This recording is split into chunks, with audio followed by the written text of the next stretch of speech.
सफलता की सबसे खास बात है वो मेहनत करने वालों पर ही फिदा हो जाती है।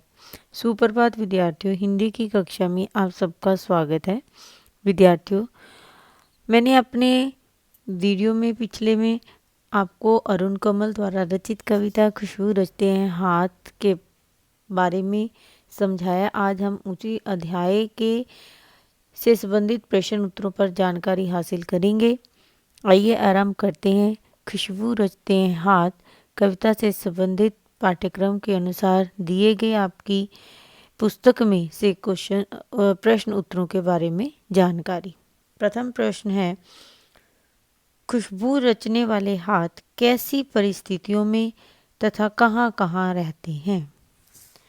इसका क्या उत्तर होना चाहिए विद्यार्थियों कि खुशबू रचने वाले हाथ कविता में कवि ने मेहनतकश मजदूरों, कारीगरों और बाल श्रमिकों का उल्लेख करते हुए यह स्पष्ट किया है कि देश की मशहूर अगरबत्तियों को बनाने वाले, देश के हर आंगन को सुगंधित करने वाले मजदूर कई गलियों के बीच, कई नालों के पार, कूड़े करकट के ढेरों के पीछे, बदबूदार गलियों के अंदर रहते हैं।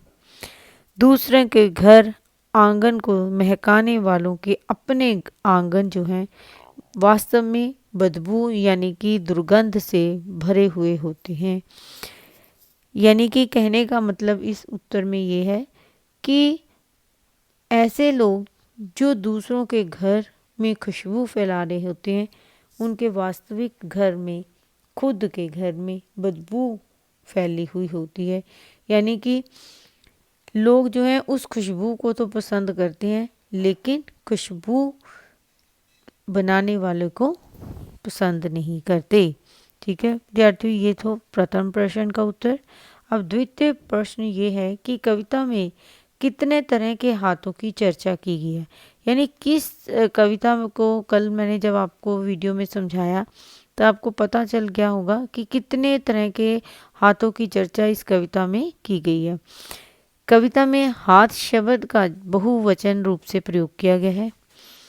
कवि ने गरीब मेहनतकश मजदूरों के घिसे हुए नाखूनों वाले, उभरी नसों वाले हाथ, पीपल के पत्तों के समान कांपते और जूही की सुगंधित डालियों के समान तथा छोटे छोटे कामगार बच्चों तथा जख्मों से सने हुए हाथों का उल्लेख वर्णन किया है।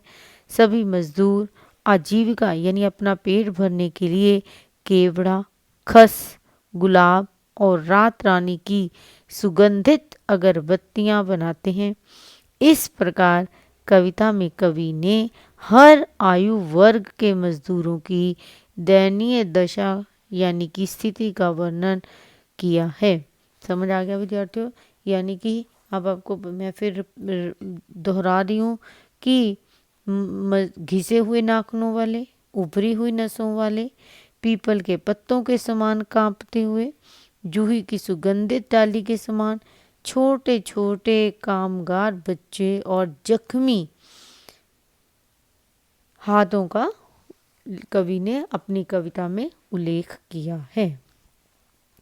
ठीक है, अब इसी अध्याय का तृतीय प्रश्न है, कवि ने यह क्यों कहा है खुशबू रचते हैं हाथ। विद्यार्थियों, कवि ने इस भावपूर्ण कविता का शीर्षक खुशबू रचते हैं हाथ दिया है क्योंकि हाथ कर्मठता के प्रतीक हैं। गरीब, कामगार, बाल मजदूर आजीविका के लिए देश की सुप्रसिद्ध विदेशी बाजारों में बिकने वाली, हर घर आंगन को सुगंधित करने वाली अगरबत्तियां ये लोग ही बनाते हैं। ये मेहनतकश लोग अपने कटे फटे जख्मी हाथों और घिसे घिसे हुए नाखूनों की परवाह किए बिना ही तरह तरह की इंडियों पर अगरबत्तियां बनाने का लेप लगाकर हमारी पूजा साधना को और अधिक पवित्र, सुगंधित, पूर्ण, प्रभावशाली एवं कल्याणकारी बनाने में लगे ही रहते हैं।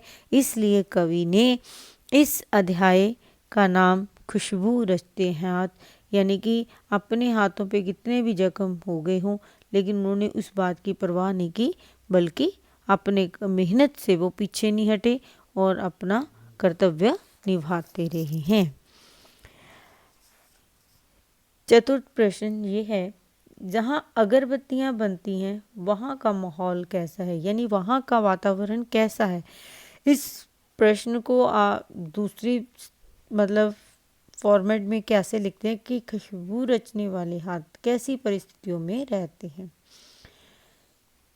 उत्तर इसका ये होगा बच्चे, कवि के अनुसार जहाँ अगरबत्तियाँ बनती हैं वहाँ का माहौल बदबू, गंदगी और सीलन से भरा होता है।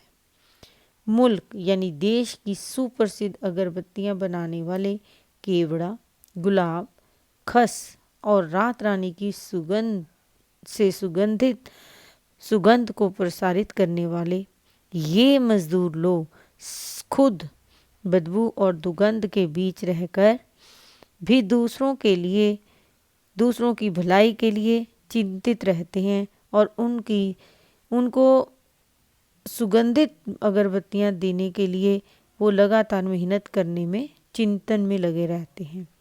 खुद कष्ट, दुख, अभाव झेल कर भी दूसरों के लिए वो हमेशा मंगलकारी कार्य करना अपना कर्तव्य समझते हैं और उनके द्वारा दूसरों के लिए मंगलमयी कार्य करके उनके सरल और विवेकी स्वभाव का परिचय हमें देखने को मिलता है कि उनके मन में दूसरों की भलाई का ही भाव है, यानी कि वो अपने कष्ट को भुला देते हैं।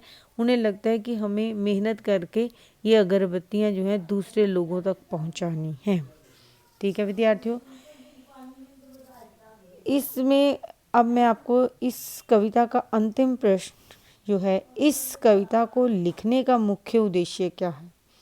या कोई प्रश्न ऐसे भी हो सकता है कि खुशबू रचते हैं हाथ कविता में कवि किस समस्या की ओर ध्यान आकर्षित करना चाहता है और क्यों। ठीक है, इस कविता के माध्यम से कवि ने सामाजिक विषमताओं का बेनकाब किया है। समाज में सौंदर्य की सृष्टि करने वाले ही गंदगी के वातावरण में जी रहे हैं। लोगों को खुशहाल बनाने का प्रयास करने वाले बेबसी, अभाव और गंदगी में जीवन बसर कर रहे हैं। लोगों के जीवन में खुशहाली बिखेरने वाले ये लोग साफ सुथरी बस्तियों से दूर बदबूदार कूड़े कचरे के ढेर के बीच जीवन के दिन काट रहे हैं। ये उपेक्षित, घृणित लोग समाज के कल्याण में अपना योगदान देकर भी समाज से अलग अलग गुमनामी की जिंदगी जीने के लिए मजबूर हो जाते हैं, अर्थात विवश हो जाते हैं। कवि ने ऐसे उपेक्षित, गरीब, साधनहीन मजदूरों और कामगारों की समस्या को उभारने का प्रयास इस कविता में किया है, जो स्वयं अभावों के जीवन यापन करते हुए समाज में अपना अहम योगदान देने के लिए हमेशा तैयार रहते हैं, अर्थात तत्पर रहते हैं। विद्यार्थियों, आज मैंने आपको इस अध्याय के 1 से लेकर 5 तक के प्रश्न उत्तरों संबंधी जानकारी दी है। आशा है आपको ये अच्छी तरह समझ में आ जाएंगे। घर रहें, स्वस्थ रहें। धन्यवाद।